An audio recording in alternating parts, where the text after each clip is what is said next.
known result from a couple of years ago. I'll skip the last details here, given that we have only a minute left. So finally, to wrap up, MD5 now has millions of collisions known against it. SHA1 has none known. However, Xiaoyun Wang is now working on SHA1, published a paper last year getting the 2 to the 80 expected value down to 2 to the 73, and now her latest results say 2 to the 63 work. 2 to the 63 is a big number, but it's within the realm of parallelized attack. If we had enough computers, we could probably do this. No one's implemented her method yet, so there's still no collision known. And it may be the case, sometimes the analysis estimates are wrong for attacks. The NSA likes to say attacks never get any worse, they only get better. But sometimes they do get worse when it turns out, like it did with AES a couple years ago, when the world sky was falling and it turned out the attack analysis was really far off. So who knows? We may be hearing about a SHA-1 collision next month, and we may not hear about it for 3 years. There, of course, are also people in the research community who are scrambling to find new hash functions. You may have heard of SHA-256. Whirlpool outputs 512 bits. The very smooth hash is a technique used by Contini, Leinster, and Steinfeld, which uses properties of number theory that says if you can find a collision, you can actually efficiently factor, which seems like something we feel secure sleeping at night. And there's some old algebraic hashing that's very slow that Domgor created. So there are new efforts to produce new hash functions, oftentimes using completely different approaches, so that the attacks that Xiaoyun Wang has been mounting won't apply to them. In fact, if you'd like to sleep well at night, you may want something that says, if you find a collision, then something really hard problem is going to be solved. And that may give you more assurance. Okay, I'll stop there and take any questions you might have. Yeah.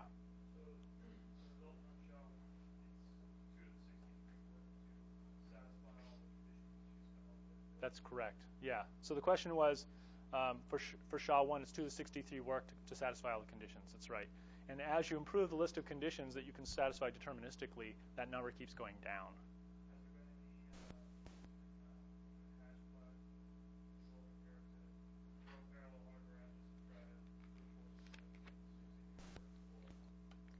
Right. So if you go to the HashClash website, it started out just being, let's throw a bunch of parallel computers at MD5 and see how fast we can go. Now they're under a minute.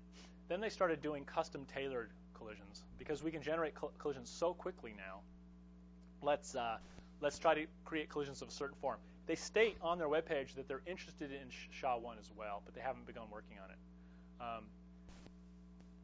It would be interesting for somebody with big iron to go after this and just to see experimentally if this result can be realized in the complexity that was estimated by Wang et al.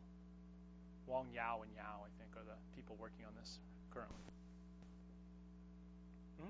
So what do those 30 conditions look like? Do they say the relationship between this and wrong? Yeah, they're all... How can you efficiently exhaustive search all the 30 possibilities to find the enumerate all the strings? Okay.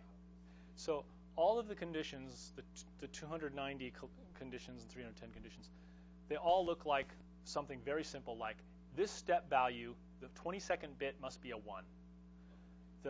This step value, the 32nd bit, 14th bit, must be the complement of the 15th bit 2 steps before. Things like this. But just this must match that, this must match that. Okay. So you can deterministically satisfy those conditions by just flipping bits until they're all true. Now the problem is that if you recall, in the first round we use all 16 chunks from the message. Second round, we recycle and use them all again. Third round again, fourth round again. So if you're down in the third round and you start mucking with the bits of the message, you're going to start violating the conditions you've already satisfied. You're going to unsatisfy them. So you can't manipulate these things without an algorithm that cleverly changes not only this bit, but this one, this one, this one, and keeps all those conditions satisfied that were satisfied before, because you're going to shoot yourself in the foot. So we don't exhaustively search on the last conditions. What we do is we randomly generate new attempts, new bits, that still satisfy everything that we've got, all but the last 30. And then the last 30 bits are all essentially random. And the chances that a random set of 30 bits will all be ones, all the conditions will be true, is about 1 and 2 to the 30. So it takes 2 to the 30 trials. So basically, we do an algorithm that satisfies all but the last 30, and the last 30 are just a throw of the dice. And eventually, you get them all to be true. And then you satisfied all the conditions for block 1. You do the same thing for block 2. And then you usually get a collision. It's actually not a set of sufficient conditions. It's just almost sufficient. Anything else? Yeah.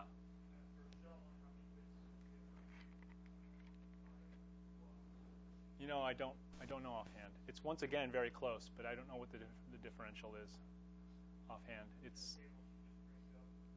Yeah, exactly. It's unclear whether she doesn't know how she does it or she'd rather not talk about how she does it. And you know, I'm all for the approach of I'd rather not divulge my methods right now. I'm still busy attacking these things, and you know, when I'm done, maybe I'll sit down and try to write down a methodology of the approach.